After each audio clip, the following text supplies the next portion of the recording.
Topic क्या चल रहा है? Internal reconstruction. The company has made continuous losses since last many years and we want to save this company. Company has made continuous losses since last many years and we want to save the company. तो उसके लिए क्या technique है? The answer is very simple. The company will ask equity shareholders, preference shareholders, debenture holders, creditors to reduce their claim. If all these people reduce their claim, that will be a profit to the company. And in this chapter, all profit losses will be credited to account known as capital reduction account. Okay, thereafter, this accumulated profit in capital reduction account will be used to write down various assets and losses. Once the scheme is over, then thereafter any balance left in capital reduction account is transferred to capital reserve account.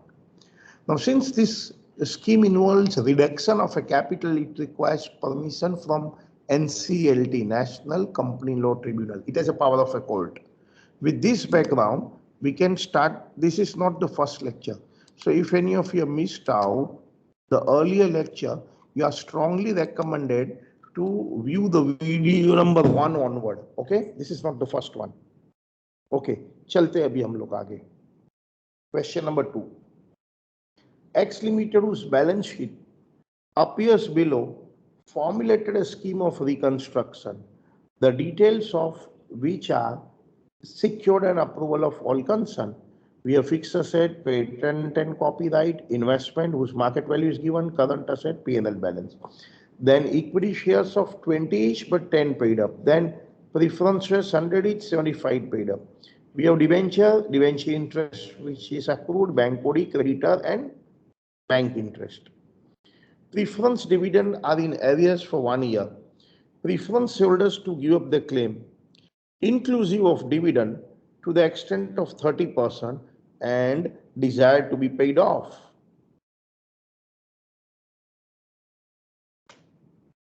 Debenture holders agreed to give up the claim to interest in consideration of the rate of interest being enhanced to 10%. Creditors would like to grant a discount of 5% if paid off immediately, balance in P&L, patent and copyright, and 25% of debtors to be written off, fixed assets are to be written down, investment to reflect the market value. To the extent not specifically stated, equity holders suffer reduction of their right. Cost of construction, bank agreed to give up 50% of interest outstanding in consideration of the claim being paid off at once. Pass journal entry in the books of the company, assuming the scheme has been put through fully, with equity holders bring necessary cash and leave a cash balance of 10,000. Draw a balance sheet after the construction. चलो शुरू कर दे. अब journal entry की line draw कर दो.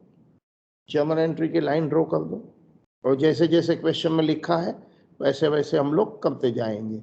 जैसे जैसे question में लिखा है, we will keep on doing what has been asked. First question.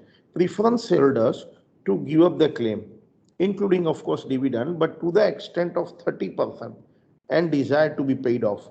Preference dividend has two claim. एक तो उनकी preference share capital है and दूसरा areas of preference dividend. Let's do separately. सबसे पहला point, areas of preference dividend आप भी लिखना स्टार्ट करो. is contingent liability.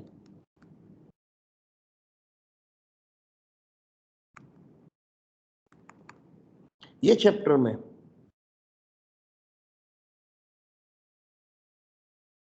में कितना अमाउंट है वो? 8% of 3 lakh.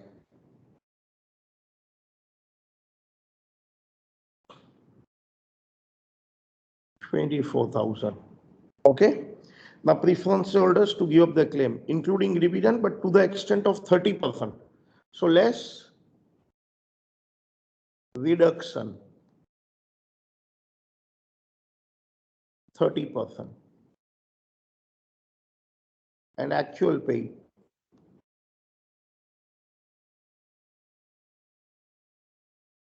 16,800. What is contingent liability? Those liabilities which may or may not arise in simple language are contingent liability.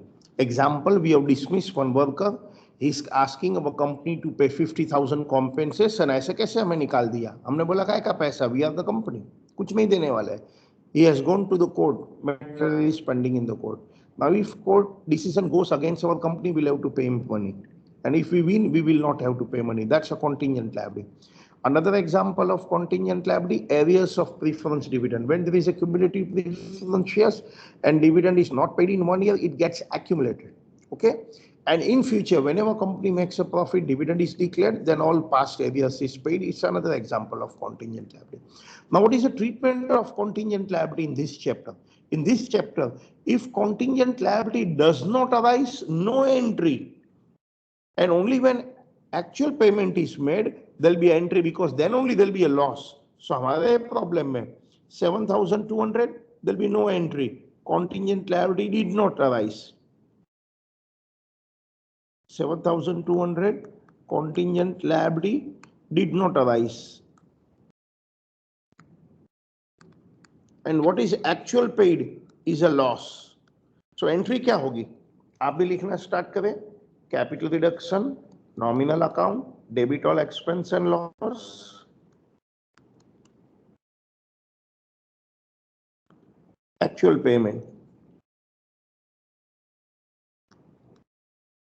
being contingent liability settled, being contingent liability, which one? Arrears of preference dividend paid. कितने लोग को ये समझ में आया first entry का treatment? अब chat में टाइप करो वाई फॉर यस. मुझे भी समझ में आया कि आप लोग में से कितने लोग जुड़े हुए हैं. जो लोग को ये समझ में आया है वाई फॉर यस टाइप करिए चैट में. Those who understood Y for yes type कर दीजिए चैट में, तो मुझे समझ में आ जाएगा कि आपको समझ में आ गया है. Those who understood type Y for yes. अभी तक आया नहीं है Y for yes. Let's see कितने लोगों ने वाई फॉर यस लिखा है. How many of you understood the treatment of contingent liability? Why for years type करो जो लोग को समझ में आ गया है ये.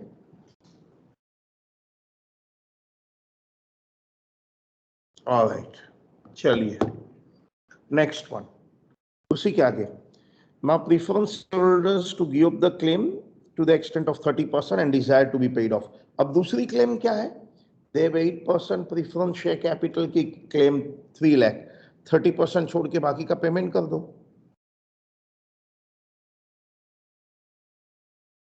%8 preference share capital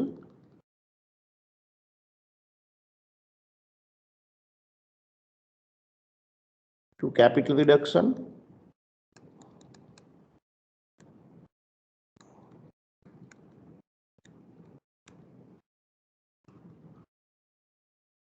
to cash bank.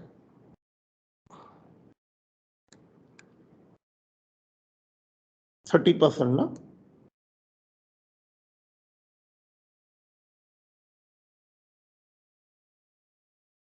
Being preference shareholders paid off or being preference share capital paid.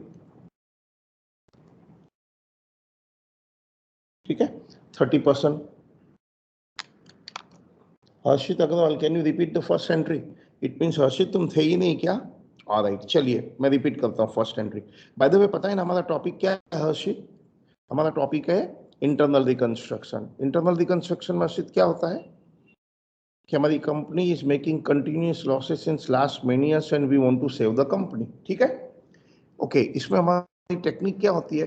We will ask equity shareholders, preference shareholders, creditor, debenture holder to make reduction in their claim. That means if they reduce their claim, there'll be a profit to my company, which will be credited to capital reduction account, and that profit will be used to write down various assets and losses. ठीक है. With this background, यहाँ देखते हैं. Okay, मैं first entry वापस repeat करता हूँ. Now the preference dividend are in arrears for 1 year. 1 year का preference dividend नहीं पे किया है. पता है आपको preference dividend कितना होगा 1 year का? 8% is a preference share capital का dividend rate. 3 lakh is the preference share capital का amount. 24,000. अब मेरी बात सुनना. प्रीफरेंस डिविडेंड जो है ना वो कॉन्टिंजेंट लायबिलिटी होता है. What is contingent liability? Those liability which may arise or may not arise. So preference dividend balance sheet में किधर भी नहीं है. There is nothing in the balance sheet preference dividend. Okay, so contingent liability outside the balance sheet होती है. 8% of 3 lakh is 24,000. That's my contingent liability.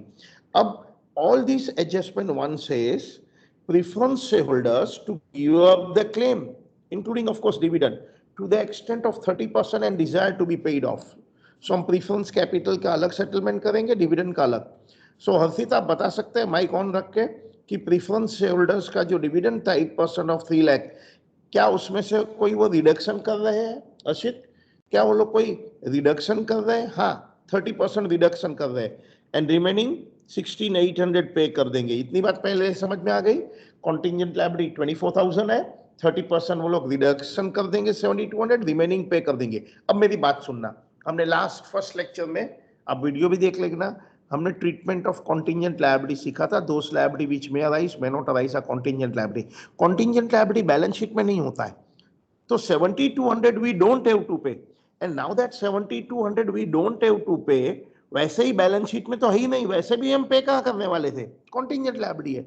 सो जब contingent liability arise ही नहीं हुई, बैलेंस शीट में लायबिलिटी है ही नहीं, तो पे करने का तो सवाल ही नहीं है. सो 7,200 के लिए no entry, because when contingent liability did not arise, we don't have to make payment. Forget it. As it is not there in the books. Okay. Now remaining 16,200 I am paying. जो liability book में नहीं है contingent liability, उसे पे कर रहा हूं, तो एंट्री क्या होगी? Capital reduction to bank. Being contingent liability means arrears of preference dividend paid. कितने लोग को इतना समझ में आ गया? तो वाई टाइप करिए. Ashit, if you understood, why type करिए. Very good, very good. 7 people are there with me. मुझे खुश हुआ कि एटलीस्ट 7 लोग मेरे साथ में है. हर्षिता है, सॉरी मैं हर्षित बोल रहा था. You are Harshita of course. Sorry sorry Harshita. आगे चलते. नाउ प्रीफरेंस होल्डर्स की और एक क्लेम है. कौन सी क्लेम है? Preference share capital. अभी अभी बुक में है, रिकॉर्डेड लायबिलिटी है 3 लाख, उसमें से भी 30% तो पे नहीं करेंगे. सो प्रीफरेंस शेयर कैपिटल 3 लाख का 30% नहीं पे करेंगे. Capital deduction 2 lakh and 10 pay कर दिया.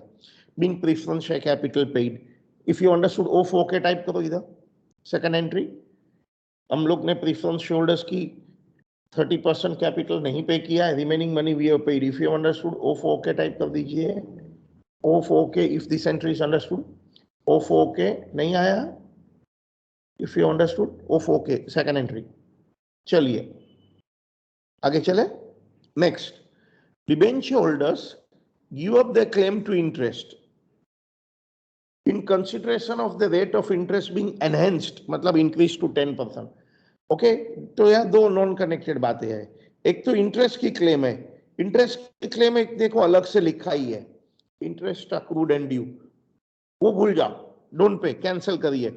Interest accrued and due on debenture to capital reduction. उतना करने के बाद 9% डिबेंचर ऑफ 3 लाख को रीडेजिग्नेट करो, रीनेम करो 10% डिबेंचर. देखो करते हैं. पहला क्लेम कम कर दो, एंट्री कर दो. Interest accrued and due on debenture minus, I mean out कर दो. Interest accrued and due on debenture to capital reduction.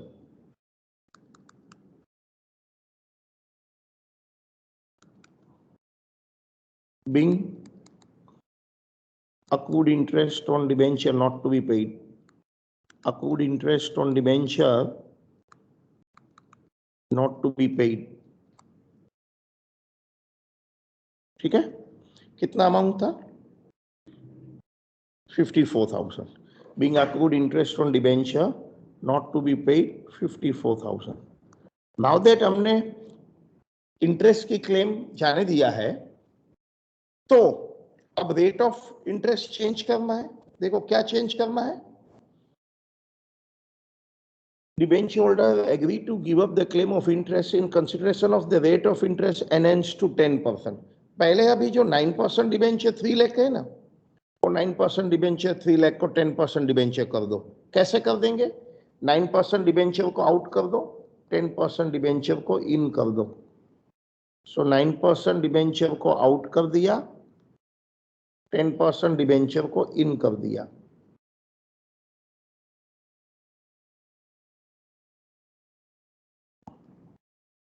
being interest on debenture, interest rate on debenture in changed from 9% to 10%, being interest rate on debenture changed from 9% to 10%, being interest rate on debenture changed from 9% to 10%, being rate of interest on debenture change from 9% to 10%. Okay? Being rate of interest on debenture change from 9% to 10%. आगे अब third adjustment. Sundry creditor would like to grant a discount of 5% if they were to be paid off immediately. So creditor कितना है? Sundry creditor कितना है? 42,000 है, लेकिन उसके अंदर 7,500 बैंक इंटरेस्ट है. तो I think so bank interest की तो अलग एंट्री एडजस्टमेंट कुछ दिया होगा. हाँ, देखो बैंक इंटरेस्ट हम अलग से रखते हैं, तो अदर देन बैंक इंटरेस्ट बताओ कितना है? 42 में से 7,500 हटा दो.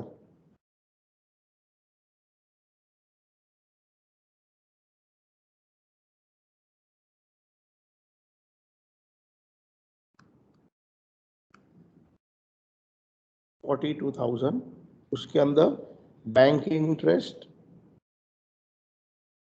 7,500 है, वो हटा दो. Others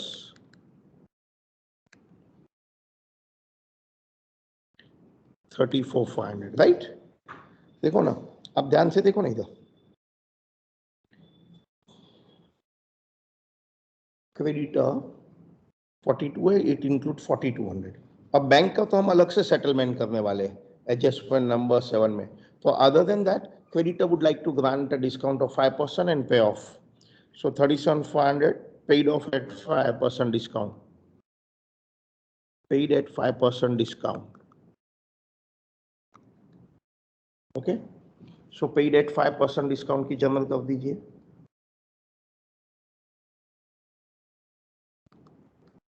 Sundry creditors 34,500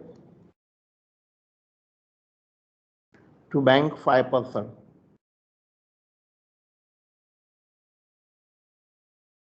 To capital reduction.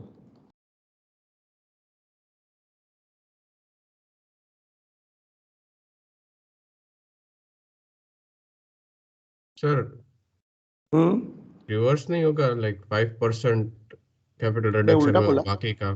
हाँ, मैंने अमाउंट उल्टा पुल्टा लिखा ना. या मैं अमाउंट चेंज कर देता हूँ. अमाउंट चेंज कर रहा हूँ. 17 या बिल्कुल बराबर छेतु अंश बराबर है. मेरी मिस्टेक है.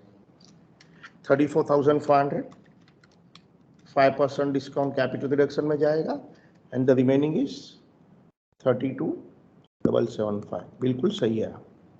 Being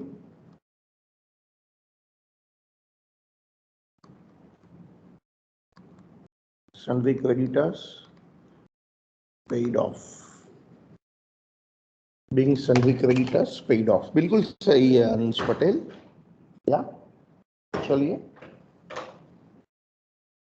Being sundry creditors paid off.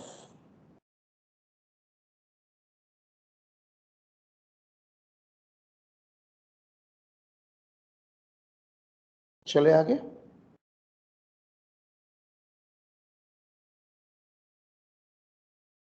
अच्छा हो गया अंश तुमने बता दिया, नहीं तो मेरी मिस्टेक हो जाती थी, बाद में पता चलता था. Okay. Now balance in PML. Patent copyright 25% of debtors of 60. सब डेटर्स में से नहीं, एक डेटर जो 60 का है उसका 25% रिटर्न ऑफ.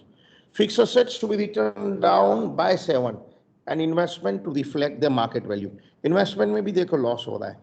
इन्वेस्टमेंट की कॉस्ट 32,500 है, मार्केट वैल्यू 27,500 है, तो वो भी डाउन बाय 5,000. तो जर्नल कर दो.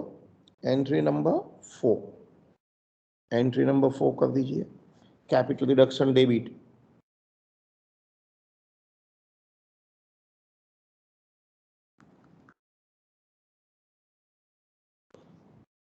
टू P&L बैलेंस, टू क्या है और क्या क्या है, P&L बैलेंस के बाद क्या है, patent and copyright,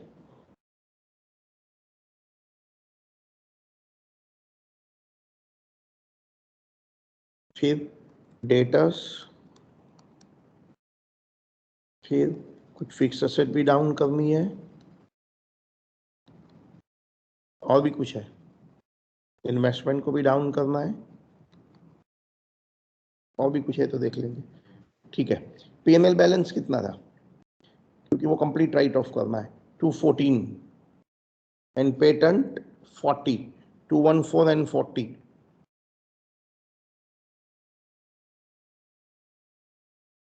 214 40, debtors 25% of 60, so that's a 15, investment 30 to 400 से 27,400, and fixed assets के लिए क्या लिखा था, fixed assets to be written down by 7,000, fixed assets to be written by 7, तो सब मिलकर टोटल मार के बताइए कितना हो गया।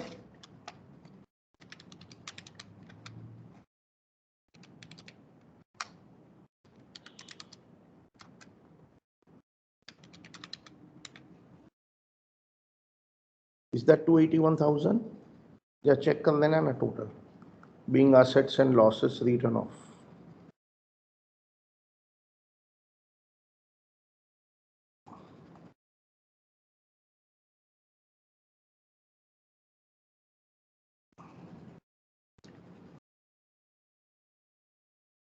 ठीक है,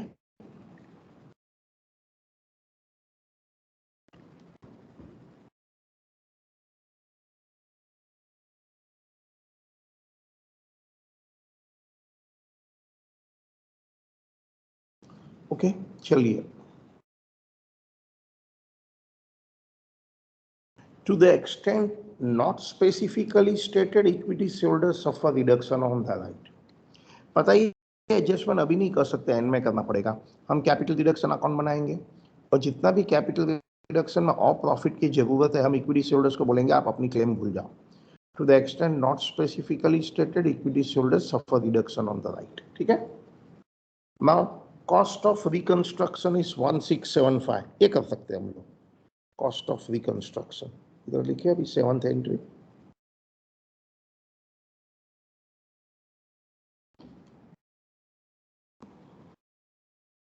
ये सब क्या है,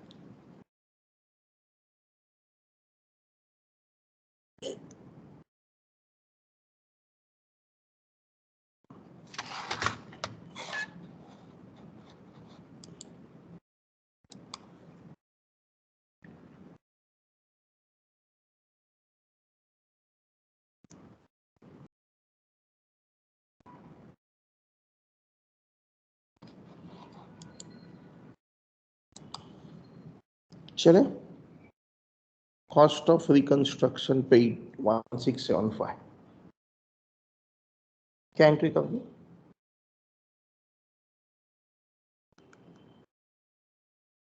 capital reduction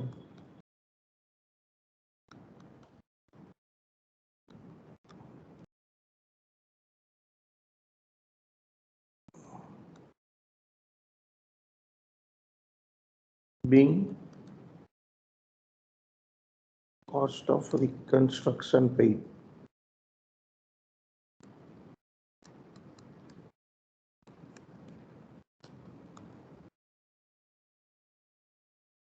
being cost of reconstruction paid,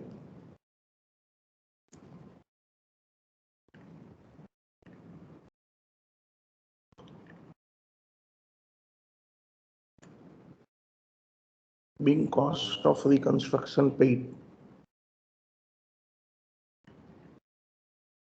then bank agrees to give up 50% of the interest outstanding in consideration of the claim being paid off at once। Bank अपना 50% इंटरेस्ट छोड़ रही है, पूरा नहीं, लेकिन आप उनको पूरा पे कर दो। दैट मीन्स दो जगह पर है, बैंक एक तो इंटरेस्ट में है, क्रेडिटर के अंदर वो भी करेंगे, और बैंक कोडी है, दोनों पे करना होगा अलग अलग। Okay, that's two separate entry. पहला बैंक कोडी पे कर देते हैं।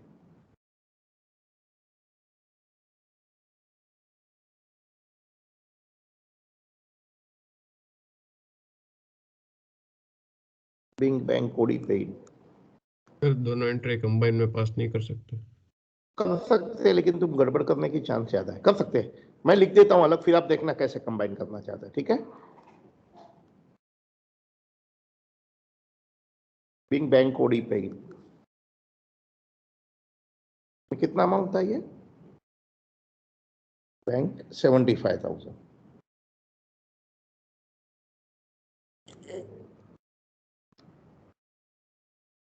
अब इंटरेस्ट, लेकिन इंटरेस्ट है किधर? क्रेडिटर के अंदर।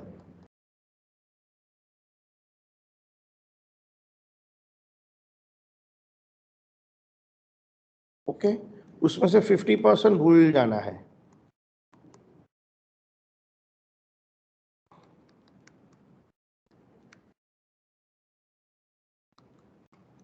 एंड बाकी का 50% पे कर दो।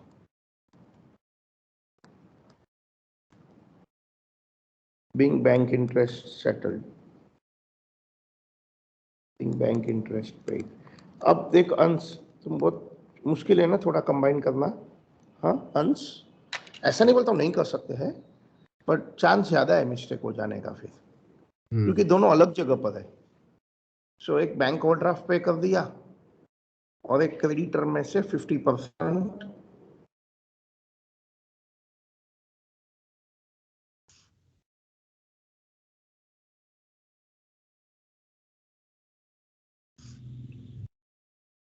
ओके,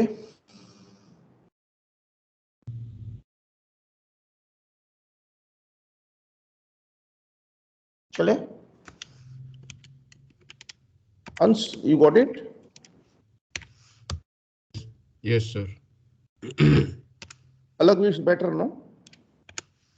सर मैंने तो कंबाइन ही पास करी है। लेकिन आई एम नॉट श्योर तुमने सही लिखा है कि गलत लिखा है। ओके, देख लेना। But pass journal entry in the books of the company, assuming that the scheme has been put through fully, with equity shareholders bringing necessary cash to pay off the party and leave a balance of 10,000। अब देखो, हमको बहुत सारा पैसे की जरूरत होगी, वो होने के बाद भी मुझे कैश इन हैंड चाहिए 10,000। तो उसके लिए जितना भी पैसा लगेगा हम इक्विटी शेयरहोल्डर्स को बोलेंगे तुम ले आओ। ठीक है, वो बाद में करेंगे। उसके पहले एक और है ना एंट्री, फिफ्थ वन। सो हमारा पेंडिंग कौन सा है? Fifth and seventh, fifth and last. Fifth में क्या है? To the extent equity not specifically stated, equity shareholders suffer on reduction of right. तो कैसे करूँ ये? क्या करना चाहिए जल्दी बोलो, क्या करना चाहिए? हमको कैपिटल रिडक्शन अकाउंट बनाना चाहिए। इतना सारा लॉसेस है तो उसके लिए प्रॉफिट कैसे जनरेट करेंगे? हम लोग इक्विटी शेयरहोल्डर्स को बोलेंगे तुम अपनी कुर्बानी कर दो, और ऊपर से पैसे भी लेना और एक्स्ट्रा उसके बाद। So anyway, capital reduction account बना के देखो। एंट्री नंबर 1 में है 16,800 डेबिट। एंट्री नंबर 1 में है 16,800 डेबिट और कॉन्टिजेंट लायबिलिटी वाला। एंट्री नंबर 2 में है 90,000 क्रेडिट, प्रीफरेंस शेयर कैपिटल वाला।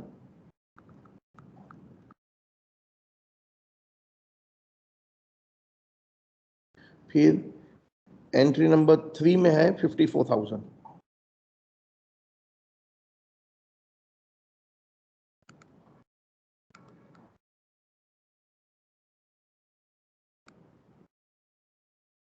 फिर एंट्री नंबर 4 में नहीं है, एंट्री नंबर 5 में 1725।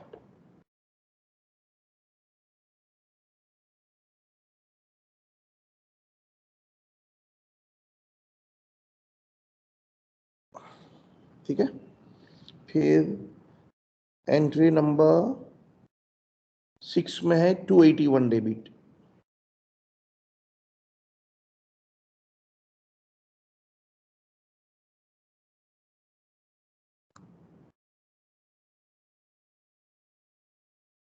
फिर एंट्री नंबर 7 में 1675 वो कॉस्ट ऑफ रिकंस्ट्रक्शन है ना। फिर एंट्री नंबर 8 में नहीं है, मगर एंट्री नंबर 9 में है 3750।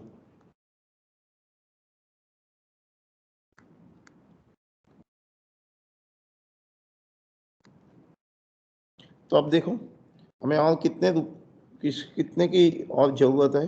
ये इंटरेस्ट वाला पार्ट है, सैलरी क्रेडिटर्स है ना, इंटरेस्ट वाला पार्ट। अब पता करिए और कितना बैलेंस आ गया है।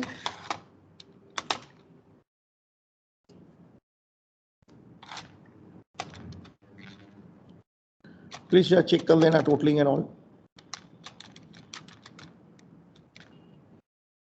क्या ये 299 475 है? कोई एक टोटलिंग चेक करना है।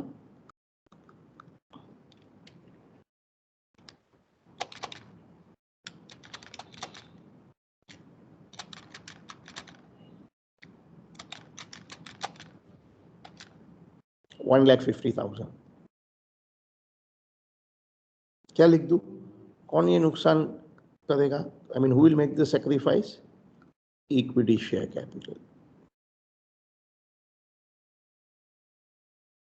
तो एंट्री क्या होगी? Equity share capital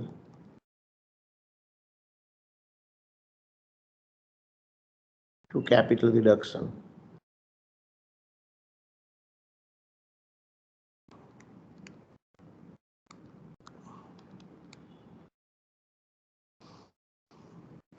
Equity capital to capital reduction being equity shareholders suffer a reduction on their right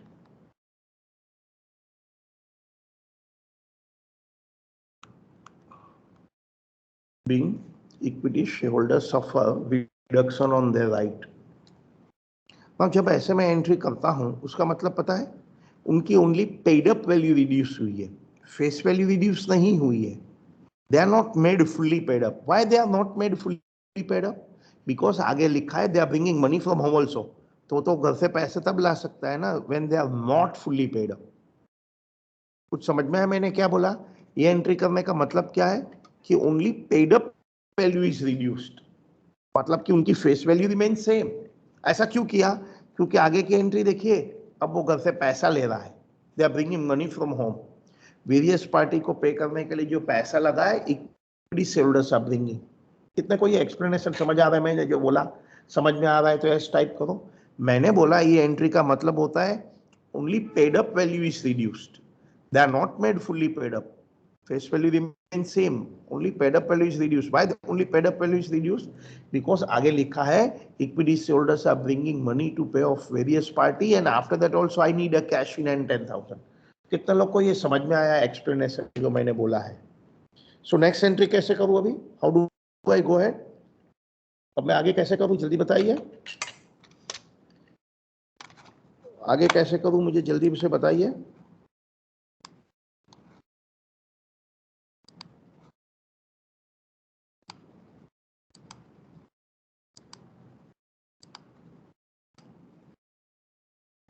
okay देखो ना लिखा है past journal entry in the books of the company assuming that the scheme has been put through fully with equity holders bringing necessary cash to pay off the party and leave a cash balance of 10,000।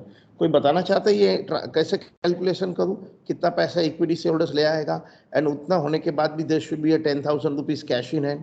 So what is the best way? क्या कोई बताना चाहते हैं?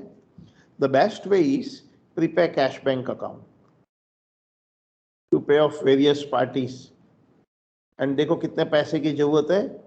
Ask equity shareholders to bring money.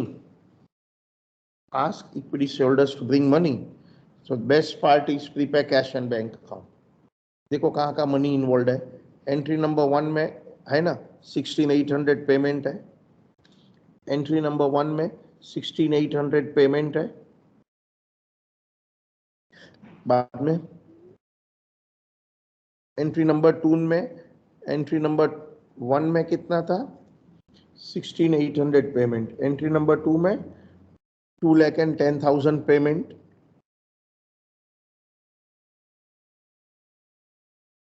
Entry number 2 में 2,10,000 payment. फिर entry number 3 में नहीं है बैंक। एंट्री नंबर 4 में भी बैंक नहीं है। एंट्री नंबर 5 में है ना 32775। कितना? 32775। ठीक है। फिर एंट्री नंबर 6 में नहीं है। एंट्री नंबर 7 में है 1675।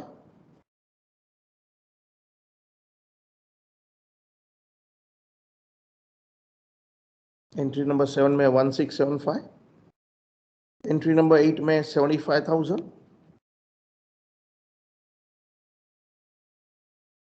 एंट्री नंबर 8 में 75,000।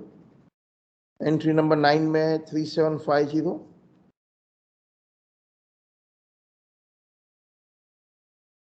ठीक है। एंड एंट्री नंबर 10 में नहीं है। अच्छा, बैलेंस शीट में है क्या कुछ? नहीं तो बंग हो जाएंगे हम लोग। बैलेंस शीट में कैश नहीं है। बैलेंस शीट में देयर इज नो कैश। ठीक है। सो इतना करने के बाद even you still need a balance required 10,000। हमको बैलेंस शीट में 10,000 कैश चाहिए। तो देखिए कितने पैसे की शॉर्टेज है। Ask equity shareholders to bring money. सबको पेमेंट करने के बाद also I should have 10,000 with me. तो देखो कितना हो रहा है पैसे की जरूरत।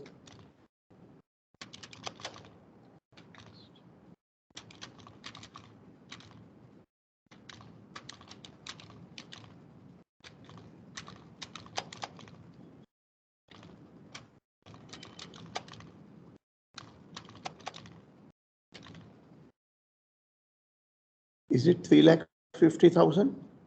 चेक कर लो। 3,50,000 है क्या? क्या आप में से हंस चेक किया? Ayushi, are you there with me? Ayushi, आप मेरे साथ में है क्या? Yes. Are you understanding full sum? Yes. क्या आपने चैप्टर रिवाइज कर दिया है मेरे वीडियो से? या दैट्स राइट। सो जर्नल क्या हो जाएगी? Bank account debit to equity share capital, because उनकी only paid up value reduce किया था, because they are bringing money, being equity shareholders bring money.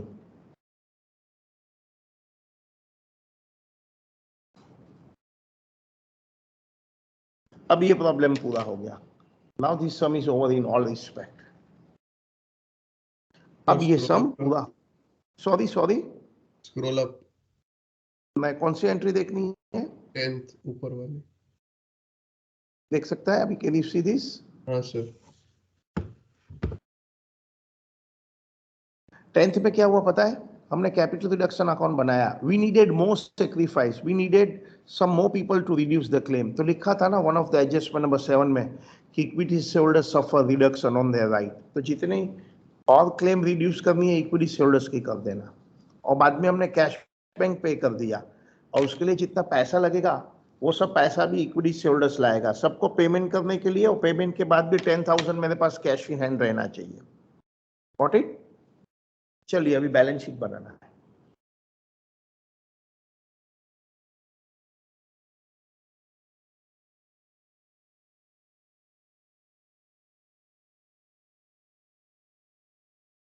चलो बैलेंस शीट बनाना शुरू करें। मेरे बाद है ना, I will take today only 1 hour, क्योंकि मेरी एग्जाम ड्यूटी है।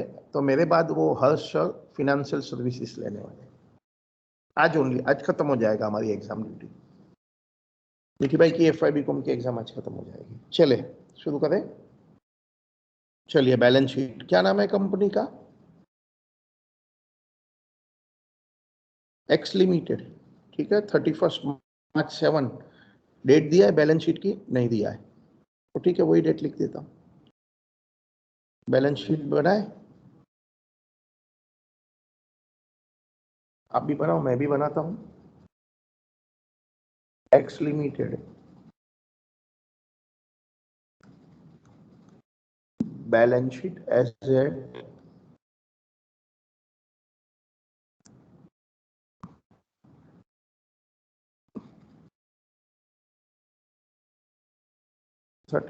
March 7। अच्छा, पता है ये एंड रिड्यूस्ड वर्ड कब लिखना होता है after the name of the company?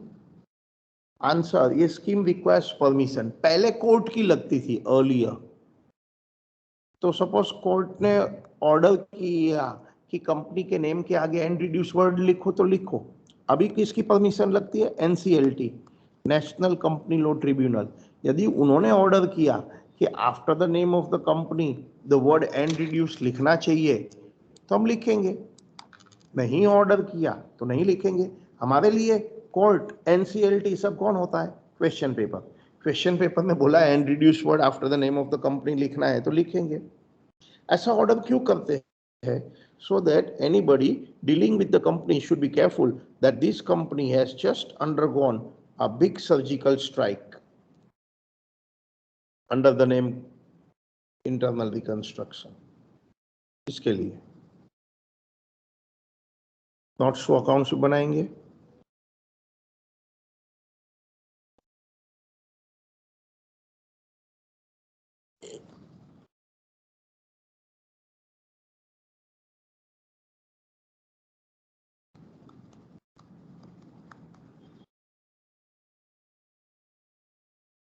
चले,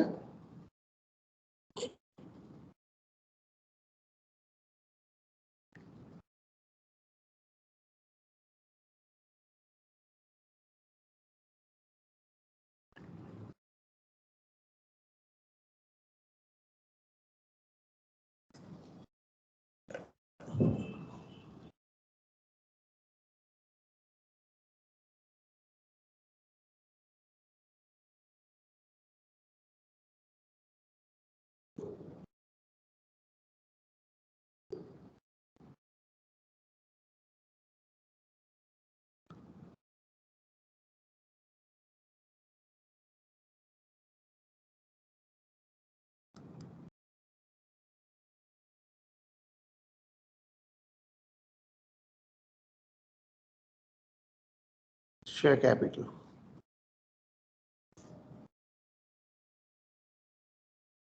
शेयर कैपिटल ऑथराइज तो नहीं है,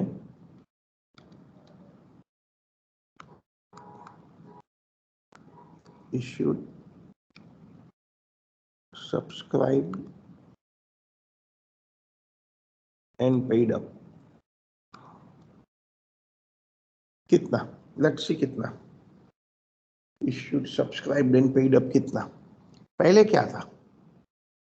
पहले बैलेंस शीट में था 50,000 shares of 20 each. So number of share याद रखना है एंड अमाउंट 5 लाख था। ठीक है, तो देखते हैं उसमें क्या चेंजेस हुआ है।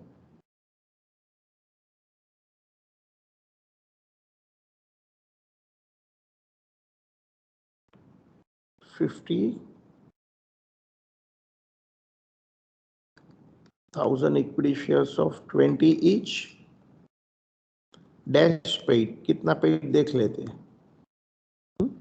सो पहले की कैपिटल 5 लाख थी, उसमें 150 का कैपिटल डिडक्शन हुआ है एंड 350 घर से ले आते हैं, सो दैट बिकम 7 लाख। अब पेड अप कैपिटल हो गया 7 लाख। ठीक है, तो सपोज 7 लाख को मैं 50,000 नंबर ऑफ शेयर से डिवाइड करता हूं तो पेड पार्ट हो गया 14। 50,000 equity shares of 20 each, 14 paid. कैसे लाया 14 पेड? तो देखो 5 लाख इक्विटी कैपिटल है ओल्ड बैलेंस शीट में, 150 कैपिटल डिडक्शन में गया, 350 वो लोग ने नया घर से लाया, that makes 7 lakh in the outer column. That 7 lakh if I divide by 50,000 तो नंबर ऑफ शेयर 50,000 तो पर शेयर 14 पेड अप हो गया. Okay, that's it. 7 लाख.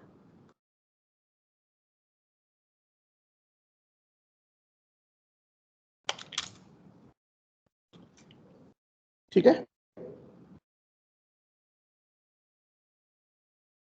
फिर प्रेफरेंस शेयर कैपिटल पूरा आउट हो गया है.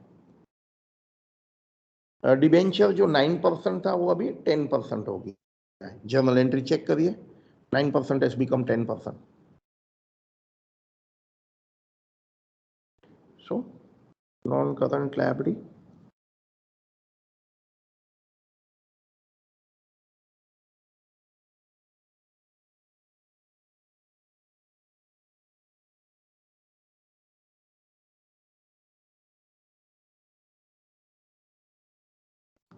% Debenture.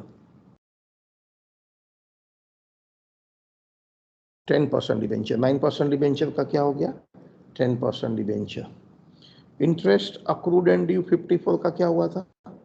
I think so payment करके सेटल हो गया था. करेक्ट. बैंक ओडी पे करके सेटल हो गया. क्रेडिटर भी आउट हो गया. बैंक सब आउट हो गया लायबिलिटी साइड से. फिक्स असेट में कुछ डाउन हुआ था 7,000. जर्नल एंट्री चेक करिए. Fix asset was written down by 7.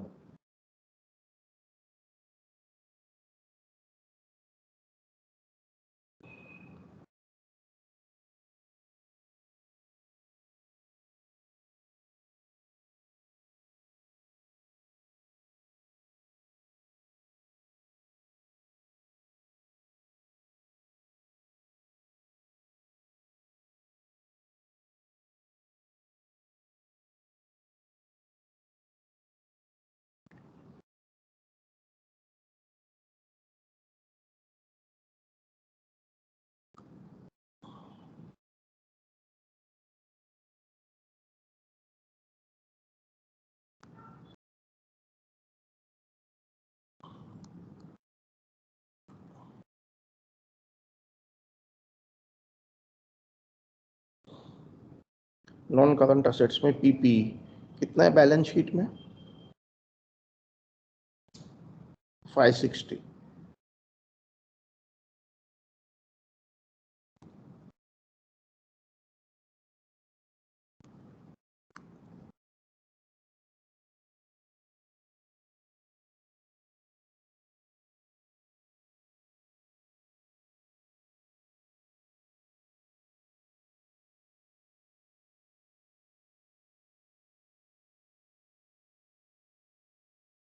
Then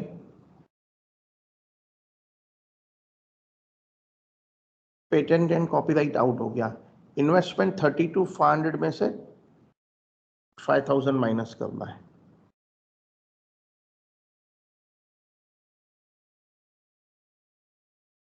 non current investments 32,500 में से 5,000 आउट करना है. ठीक है. फिर करंट असेट्स में डेटर है. Out of that 15 is out. Current asset 424,500.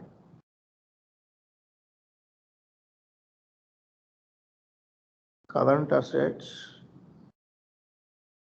424,500 में से 15,000 डेटा आउट हो गया एंड कैश 10,000 ऐड कर देते हैं.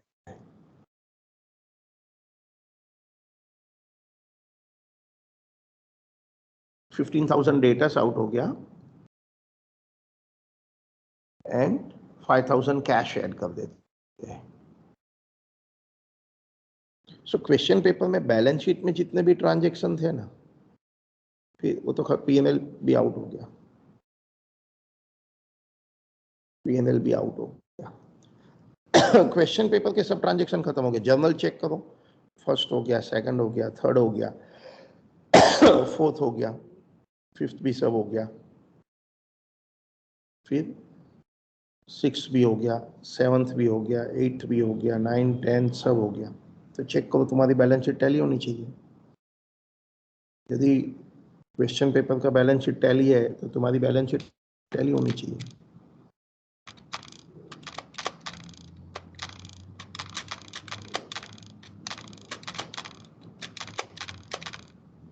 Yes, it's telling.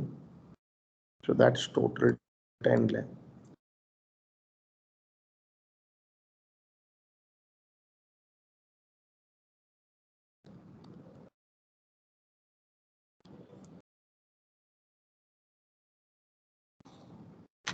Total 10 lakh. Yes, balance sheet tally हुई.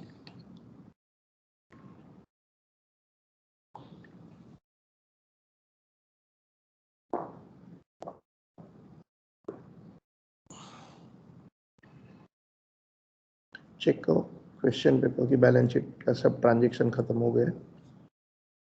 क्वेश्चन पेपर के सब ट्रांजेक्शन खत्म हो गए हुआ और ये बैलेंस शीट भी हो गया. क्या आप लोगों ने बैलेंस शीट सब लिख दिया? मैं रिकॉर्डिंग बंद करता हूँ.